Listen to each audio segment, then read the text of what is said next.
কাকা, ফ্রিল্যান্সিং করতে করতে আমি কাইল হয়ে গেছি। এখন ভাবতেছি একটা বিয়ে করমু। একটা ব্যবস্থা তো কইরা দেন কাকা। বিয়ে করবি? ভাই, খারাপ ব্যবস্থা করতাছি। হিল বাবা, কালা জালাল, কুত্তা বিলাই সব হালাল। ছেলেরা যদি 4টা বিয়ে করতে পারে তাহলে মেয়েদেরও 4টা কেন? মেয়েরা আরো বেশি করবে, কারণ মেয়েদের এনার্জি অলওয়েজ বেশি থাকে। কি করে কাকা, আমাদের চরিত্র এতটাও খারাপ না যে আমরা 4টা বিয়া করব। মেয়েটার চরিত্র খারাপ, এজন্যই কও 4টা বিয়া করমু কাকা।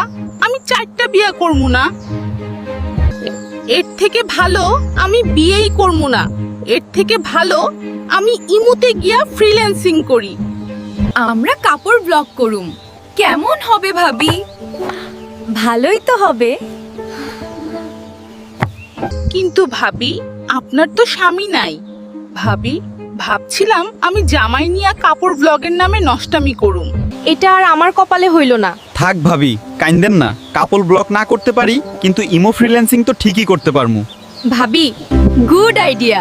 ইমো ফ্রিল্যান্সিং করো। কোটি টাকা না কামাইতে পারি, অন্তত লাখ টাকা তো কামাইতে পারমু। ভাবি, হকন না কে? ভিডিও কল কত রকম আর অডিও কল কত রকম? Audio call 500, video call 1000। ভিতরে আমরা কাপল ব্লগার নামে বউ ব্যবসা করে পাবলিকের হাজারো গালি শুনি। আমরা কাপল ব্লগার একটা শায়রি বলি, গাইস আমার বউ আমাকে ভালোবাসা ডাকে জামাই, তাই তো আমার বউকে আমি পাবলিকের সামনেই চুমাই। মাথার ভিতর কোনো কন্টেন্ট নাই, তাই তো আমরা আমাদের আইটেম বইয়ের ফিগার দেখাইয়া লাখ লাখ টাকা কামাই। হালারা তো মূর্খ দলারা দেশটারে একবার গান বানায় লাইছে। যা হালার যা, তরে যেন আর আমার চোখের সামনে না দেখি।